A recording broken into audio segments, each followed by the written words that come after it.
Welcome to the Strategy Skills podcast. My name is Chris Safarova. I am your host. I am a founder and CEO of firmsconsulting.com and strategytraining.com.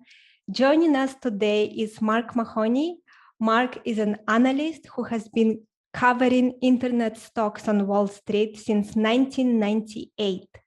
In addition to being ranked one of the top internet analysts by Institutional Investor magazine for the last 15 years, he has been named the top earnings estimator and top stock picker in the internet retail segment by the Financial Times.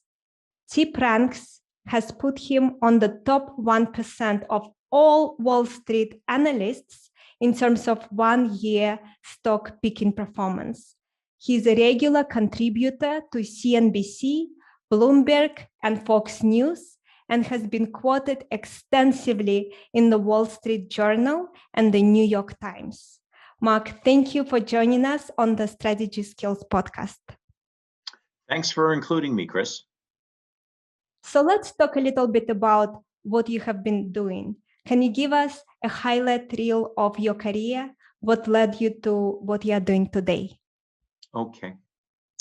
I started on Wall Street at Morgan Stanley in 1998, pretty much near the beginning of the commercial internet or the public market internet. The first Friday I was on Wall Street, I got the call from the CFO of a small private online company, a marketplace, an auction marketplace. Turns out that company was eBay. They were thinking about going public and they wanted to see what kind of interest there could be amongst public investors in their story. So that's sort of what got me started. I was coming of age. I'd come out of business school. I went to Wharton for my MBA, but I'd been on a college campus and then later on two graduate school campuses when the internet was starting to become highly popular and highly commercial. Call that in the early 1990s and the mid 1990s. And then there were the IPOs of things like Yahoo and AOL and Excite, companies like that. And then eventually eBay, Amazon was in there too. And so I was lucky in a way, generationally lucky there to be close to the birth of the internet, at least the public markets internet and the commercial internet. And I've been covering internet companies, technology companies, principally consumer technology companies for almost 25 years now on Wall Street. And part of it's just being in the right place at the right time, Chris. That's sometimes what constitutes success. And just so you know, I've made plenty of stock picking errors in my career, and I've tried to learn from them, from the wins and from the losses. But that's what I've been doing. I've been covering, as a sell-side analyst, I've been covering internet stocks for pretty much 25 years. It essentially makes me the oldest and longest lasting internet analyst on Wall Street. Mark, and if you could go back and give your 18-year-old self one piece of advice, what would it be? Never to rely on one piece of advice, to seek multiple pieces of advice and multiple multiple points of view. And I guess there's a lesson in when you invest in the stock market, you are going to be wrong a substantial period of time because you can get the right companies and you can pick the right stocks, but you can still lose money. And it's actually one of the lessons that I write about in my book, that even if you pick the best stocks, you're going to lose. So it's the lesson. The lesson really would be, don't rely on one piece of advice and be patient. And keep your mind as open as possible. The biggest mistake I've seen people, one of the biggest mistakes I've seen people make on Wall Street is just to stick with one point of view, even when the facts turn against them. It's sometimes very hard to change your mind, but you have to have, especially in financial markets, you have to have a very flexible and rigorous thinking process, but a very flexible mind in order to succeed, because there are going to be plenty of surprises that are almost impossible to predict. That is a very good advice. Mark, you have been analyzing, modeling, and writing about tech stocks for around 25 years. What lessons did you learn in your career as one of the longest serving internet analysts on Wall Street? Well, I'll throw a couple of ideas out. One is that the public markets can, over the long term, I think the public markets generally are pretty good weighing machines. Stocks that go up over a long period of time in the public markets generally are pretty good assets. I haven't seen the market make long-term mistakes. I've seen the market, though, make lots of short-term mistakes, an overselling of a stock, an overbuying of a stock. So I generally feel like when you're looking at near-term price fluctuations in a stock, it can be the stocks, especially the stocks I've looked at, which are high growth tech stocks, the Teslas of the world, the Apples of the world, the Googles, the Amazon, the Netflixes. These can be awfully volatile. It doesn't necessarily mean that they're more volatile. The stocks are usually more volatile than the fundamentals. And I also feel strongly, I'm a fundamentalist at heart when it comes to picking stocks. And I do feel that strongly over the long term, if a company's fundamentals get stronger, consistently stronger and stronger, never perfectly, but consistently stronger and stronger, usually that's the sign, that's what drives a good stock. Strengthening fundamentals, in my book, long-term have led to strengthening stock prices. Mark, and what are some big trends you see as it relates to COVID-19? And what is it doing for e-commerce, short-term and long-term? Well, Chris, you're asking a really important question. It's had a dramatic impact on on consumer technology companies.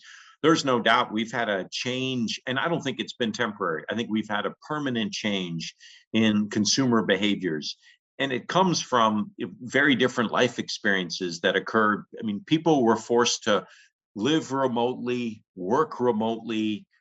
They were forced to deal with a shutting down of physical retail, of physical entertainment, media options, et cetera, for substantial periods of time. And I think that's what really changed human behavior. So, for right or for wrong, for good or for bad, the COVID crisis became a dramatic accelerator for digital adoption, whether that's online retail, whether that's online media, online education, online food order delivery, a series of categories, digital presence. I mean, if you were a small business prior to COVID, you could have maybe have gotten by without having a digital presence, given that physical stores and retail outlets, physical destinations were literally shut down for extended periods of time. You wouldn't have survived unless you had a digital presence. And even then you had to execute well. So the COVID crisis, for good or for bad,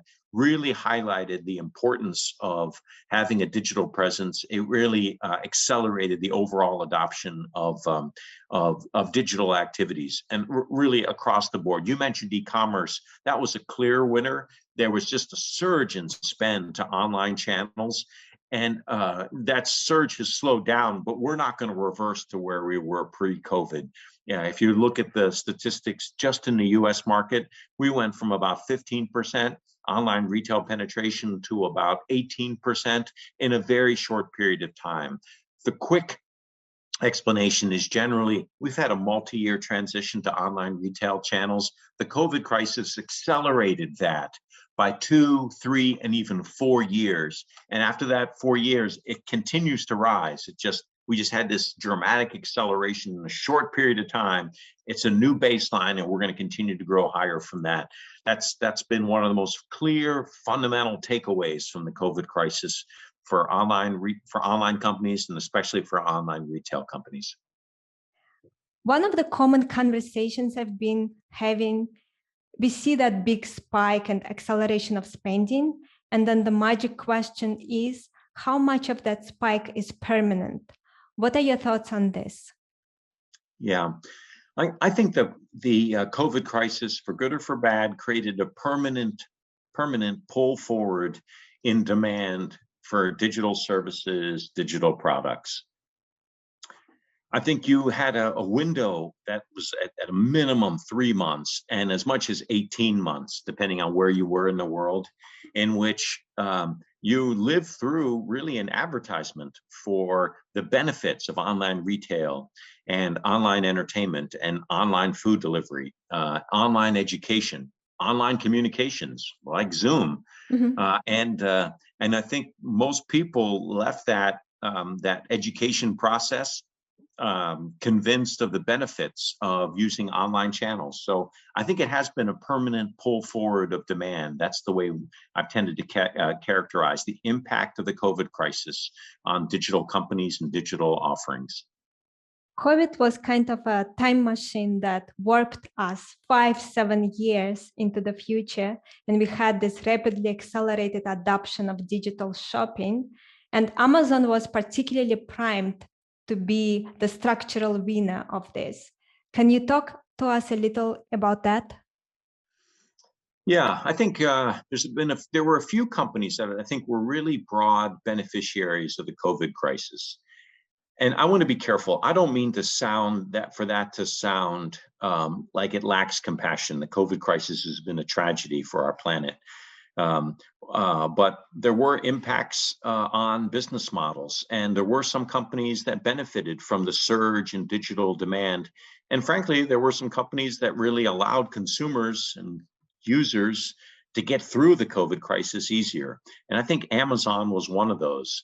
So Amazon's benefit from the COVID crisis came in 3 or 4 ways.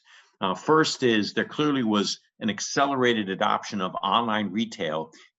There were many markets around the world where for at least 3 months, if you wanted to purchase something, you had no physical store options. You had to buy online. Amazon was there. Second, you had an acceleration in adoption of online advertising channels. And Amazon's become one of the 3 or 4 largest marketers in the world. So they benefited that way. Third is the COVID crisis demonstrated the importance of having a digital presence. And so that supported cloud computing companies that offer cloud computing, that will store companies' essential IT needs and services in their clouds. So that's Amazon Web Services. That's kind of the third way in which Amazon benefited. Those are really, and in some ways, not so much Amazon, but other companies were really forced to pare back some of their expense structure. That was less of an opportunity, if you will, or a forced opportunity for Amazon. But on those first 3 elements, Amazon was a COVID beneficiary.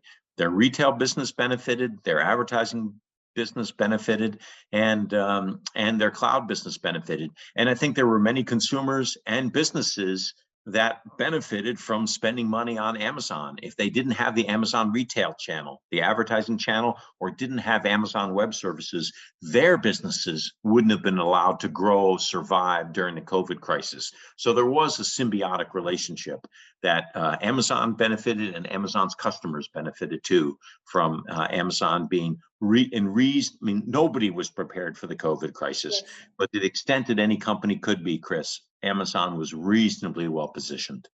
Yes, absolutely. And when you look at this big picture, we had dramatic digital acceleration. Amazon and Shopify were both clearly poised to benefit from this digital acceleration. What about some of the other digital players? Who else do you think ends up being a winner in this? I know eBay had a sort of unexpected spike. Chewy, there was a dramatic movement towards pet adoption. People, when they are forced to stay indoors, they look for companionship. A lot of people wanted to adopt pets. And of course, you have to feed your pet. Etsy benefited. And if we think of these other companies, is this rising tide that is going to lift all boats situation? Or do you think that there are going to be winners and losers? Well, Chris, I think the way you set up the question is correct. I think most online retail companies, almost all of them, saw a surge in demand during the COVID crisis. Now, the one area that was negatively impacted was anything related to travel. So whether you were offline or online, that business was really dramatically negatively impacted.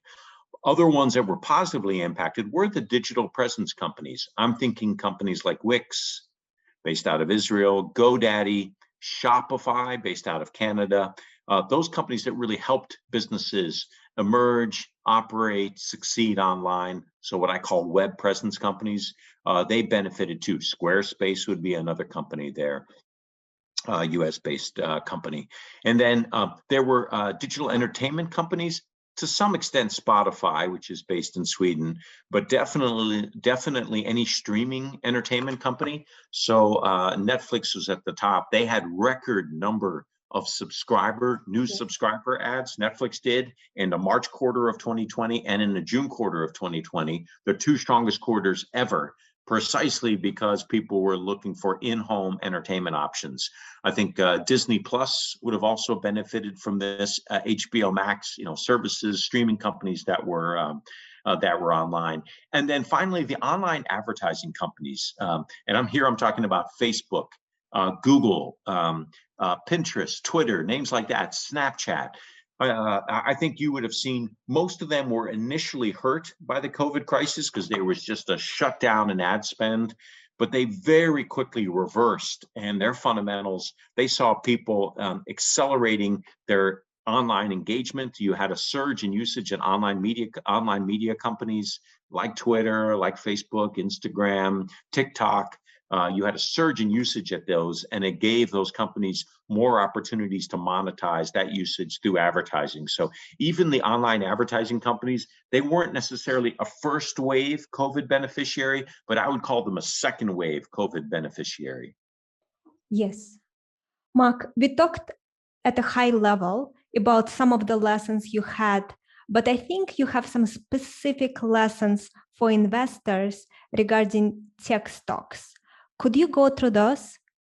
Yes, Chris, I'd love to. I've got a presentation to do this with. Should I start going through that presentation? Sounds great. Thank you. Okay, thanks, Chris.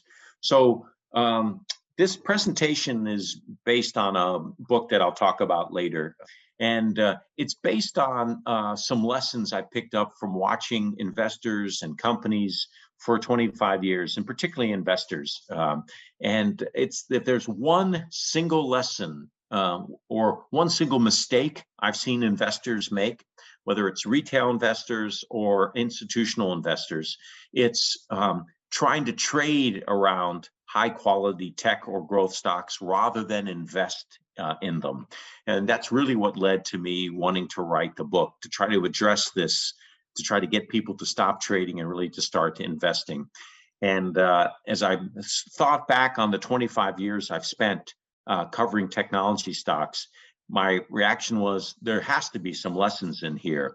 I've covered 4 of the best performing stocks over the last 5, 10, 20 years, whether that's Facebook, that's up 600% since its IPO, Google up over almost 3,500%, 3,500% since its IPO, Netflix up over 40,000% since its IPO, and Amazon up over 160,000%.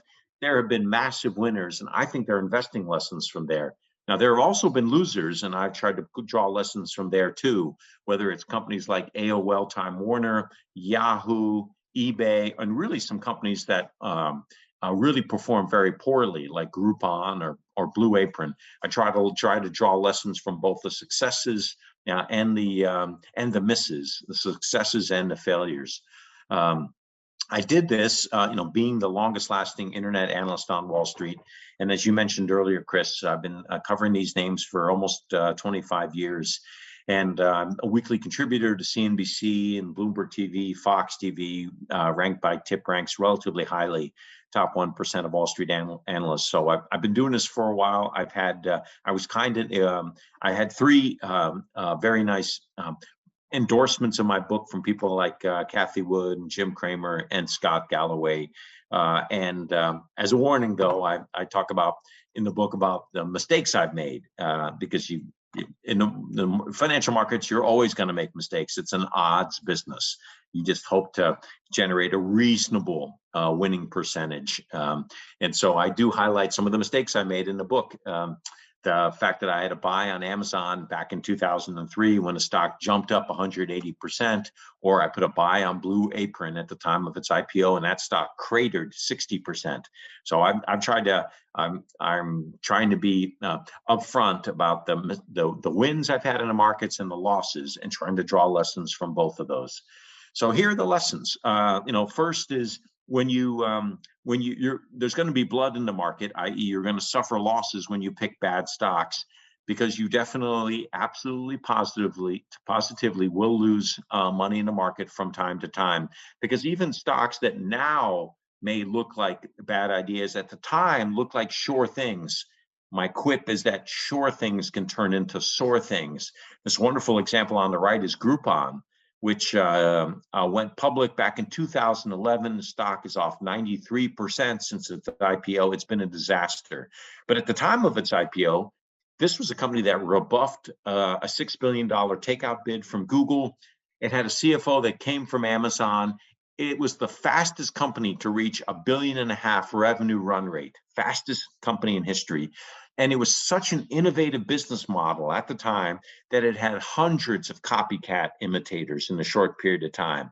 And yet even that sure thing turned into a sore thing. So I really I spend the first three of my lessons are really about how the mistakes you can make, because we've had a phenomenal run in equity markets over the last 5, 10, and 15 years. And I want to make sure that we really start with the risks. So that's one of them. The second risk is you can lose money even if you pick the best stocks, even if you pick the best companies. Best-in-class stocks aren't immune from major sell-offs. I talked earlier about how well Facebook and Netflix and Google have been as stocks since their IPOs, but all of them in the last 2 or 3 years have suffered material corrections. They've traded off 40%, 20%, 30% in a relatively short period of times. So even the best stocks can underperform at times. Third lesson, and I'm going to start getting more constructive, is don't play around quarters. Really think about investing in these assets. Find the high quality assets, wait for them to be dislocated, because they will be, and then invest in them. Invest for the long term, stay focused on the long term, and ignore short-term stock price fluctuations. Here's my favorite example of this. Chris, you'd asked me about Amazon earlier on, and I took this stretch of time. I could have taken a bunch of different stretches of time, but I took this one, 2015 to 2018. During that period of time, Amazon stock jumped 386%, massively outperforming the market. You could have bought and held during that whole period of time, or you could have tried to play the quarters and just try to get that flip, that aftermarket surge in the stock price just based on earnings. And there would have been some quarters over that 4-year period. So that's 4 years, 4 quarters a year, that's 16 quarters. There would have been periods of time over those 4 quarters in which you would have made very nice returns in the aftermarket, up over 10% in the aftermarket. That's wonderful return for one night or for one day. However, there would have also been several quarters in which you would have lost 5 to 10% in the aftermarket. So instead of trading around the quarters, where you're really playing an expectations game, not a fundamentals game, invest in stocks for the long term. Amazon's a wonderful example of that. All right, lesson number 4 from my 25 years of looking at tech stocks is tech stocks follow fundamentals. They do. Better the fundamentals, the stronger the fundamentals. Over time, the stronger the stock price. And the fundamentals you want to focus on most as a tech investor, as a growth investor, are revenue, revenue, and revenue. I know earnings are important and free cash flow are important too, but I'm going to argue why I think revenue is the better indicator for most of these stocks, most of the time, not all, but most of the time. The wonderful example here is Netflix. Now, here's a company that last decade was the single best performing S&P 500 stock for the entire decade. It rose almost 2,000% from 2010 to 2019 for that decade, handily outperforming the market. Why? It wasn't because of earnings and free cash flow. In fact, the free cash flow burn deteriorated almost every single year. The company burned $20 million in free cash flow in 2013, $1.7 billion in 2016. By 2019, they were burning over $3 billion in free cash flow. So there was a disconnect between free cash flow and earnings, or at least between free cash flow and the stock price. The connect was the consistency of the 20% revenue growth. I'm going to go into what I call the 20% revenue growth rule. And there was really positive lead customer metrics. They had accelerating customer ads every year. So the argument and the lesson for me that I took away from following Netflix and other stocks, but this was just one of the best examples, is that stock prices can follow revenue and customer metrics more than they follow free cash flow. Eventually, the free cash flow will play out, has to play out. And actually, that's what happened with Netflix. The market bid up Netflix on its revenue customer metrics because the market realized that eventually that would formulate substantial amounts of free cash flow, which is exactly what happened in 2020. What I argue is another lesson is to focus on the things, what I call GCIs or growth curve initiatives. Those are the factors that cause revenue growth rates to accelerate. In the example of Netflix in 2018, I go through this example in detail in the book, but Netflix expanded into Asian markets, launched a bunch of new content shows, new seasons of Stranger Things, originals like 13 Reasons Why, and also successfully implemented a price increase. Those growth curve initiatives caused the revenue growth to accelerate, which caused the stock price to double in a relatively short period of time. So as an investor, I'd argue you should, and I look for growth curve initiatives.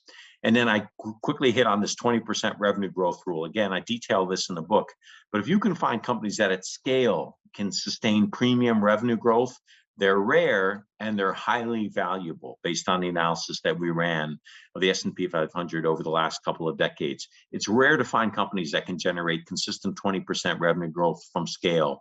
When they do, it's usually a very good sign of either a highly competent management team, very large market opportunity, very good product development, very good customer value proposition, or all of those factors that really come together to perform, to create high quality companies. All right, lesson number 5, and I'll speed things up a little bit. It doesn't mean a thing if it ain't got that product swing, which is another way of saying successful product innovation is usually one of the biggest drivers of fundamentals. So you want to look for companies that have a track record or look like they're starting to generate a track record of successful product innovation.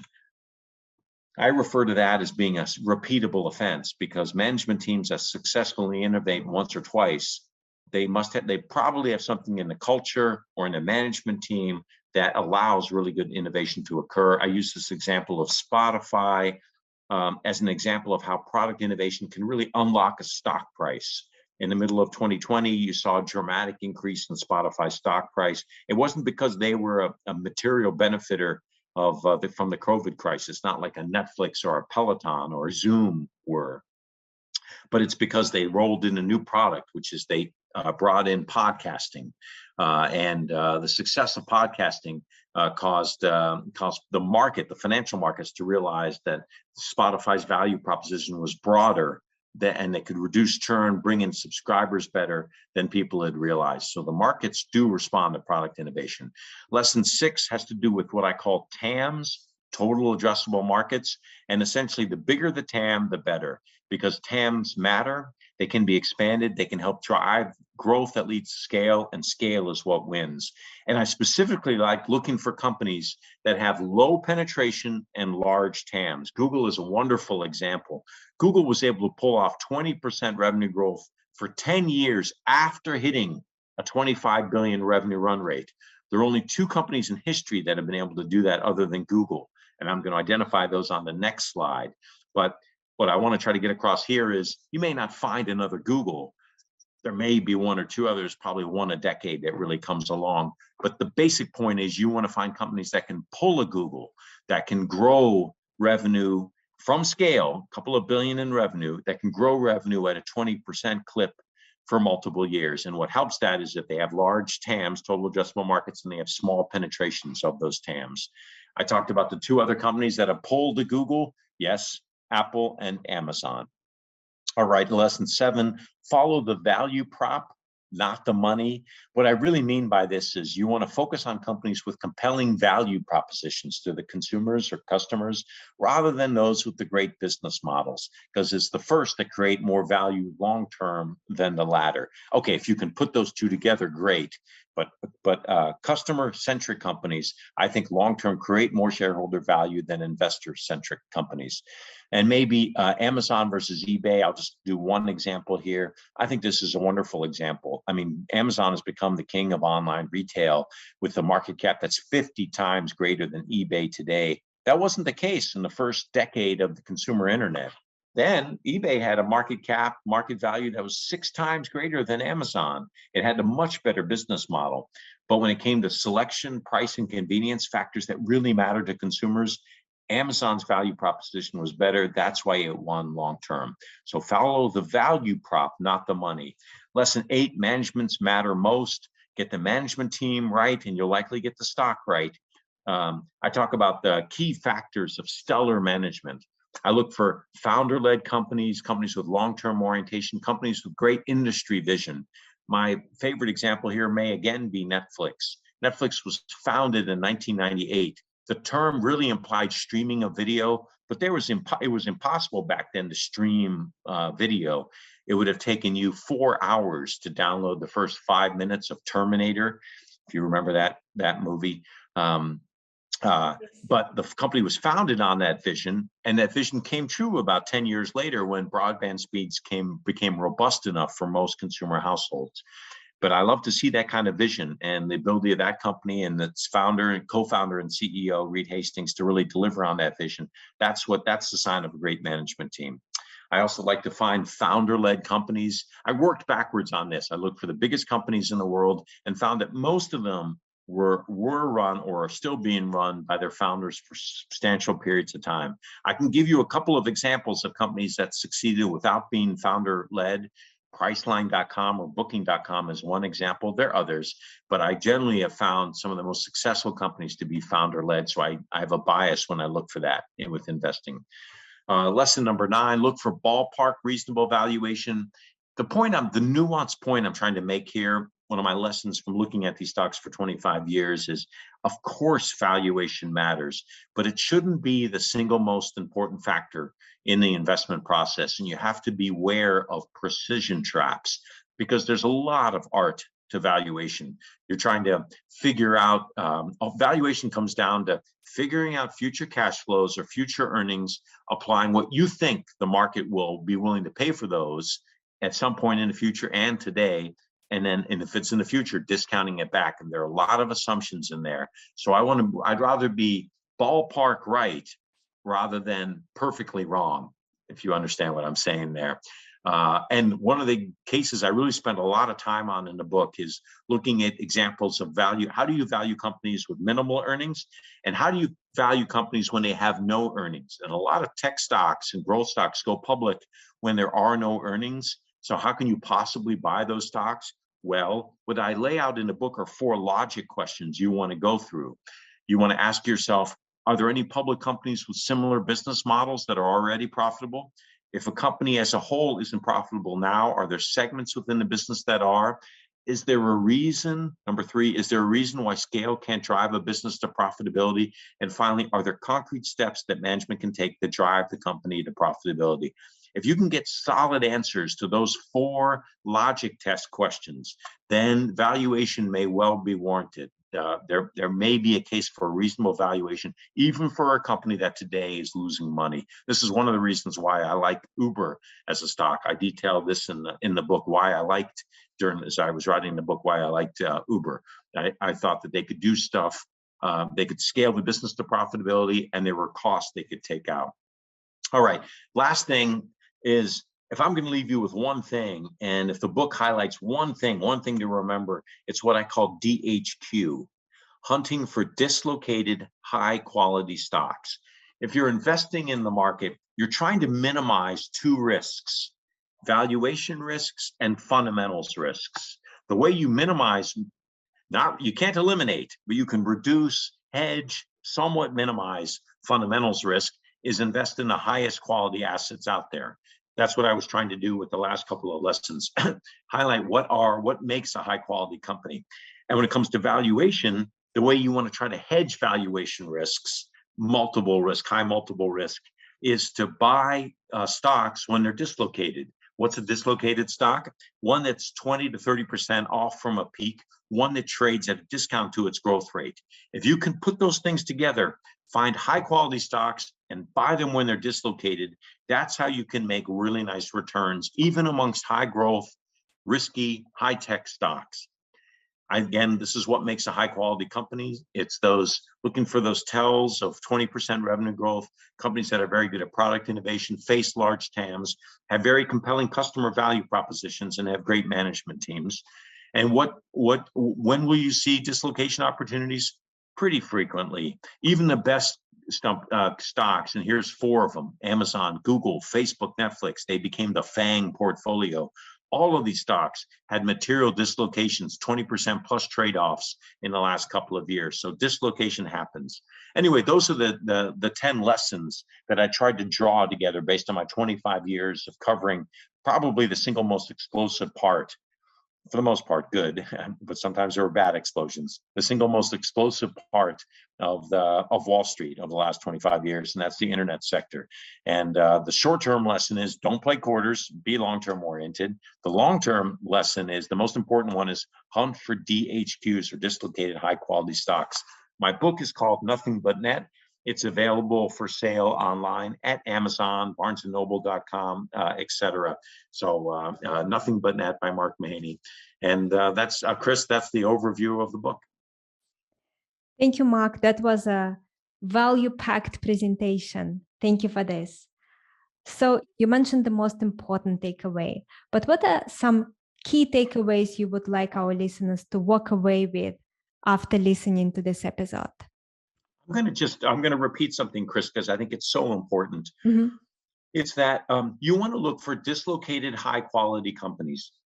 So you don't just look for stocks that are dislocated, and you don't just look for high quality companies. You look for that combination. And again, what you're trying to do when you invest looking for DHQs, dislocated high quality companies, you're trying to minimize fundamentals risk and valuation risk.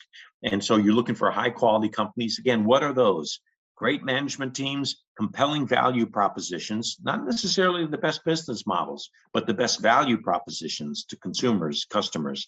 You're looking for companies with track records of product innovation, companies that face really large total addressable markets, so great large market opportunities, because that allows them to grow at high elevated rates. That tell, the financial tell, those are kind of 4 qualitative factors. Qualitative, quantitative factors. The financial tell is that allows companies, that package allows companies to grow at what I call premium growth rates, 20% plus for substantial periods of time from scale. So that's your high quality company. And then so that's what you're looking for, but you want to wait and find them when they're dislocated, and they'll all get dislocated from time to time, if for no other reason, just for market rollovers. So you're going to identify the high quality companies and then wait until they're dislocated off 20 to 30%, because they all my history has been that they all become dislocated. Even the best quality companies, they all become dislocated at some point along the way. And as a long-term investor, you should view that as your opportunity to buy the stock or to add to positions. Chris, that's the one strongest lesson I'll take. I think that's the biggest takeaway from the book. Hunt for DHQs. Thank you, Mark. This was incredibly valuable. Thank you again for joining us today, and we really appreciate having you on our show. Thank you very much, Chris. Well, thanks everyone again for tuning in. My guest again has been Mark Mahaney. If you have been listening to the episode, there's actually a video version of it. You can find it on Firms Consulting YouTube channel. Make sure to check out Mark's book. It's called Nothing But Net. And I will see you next time.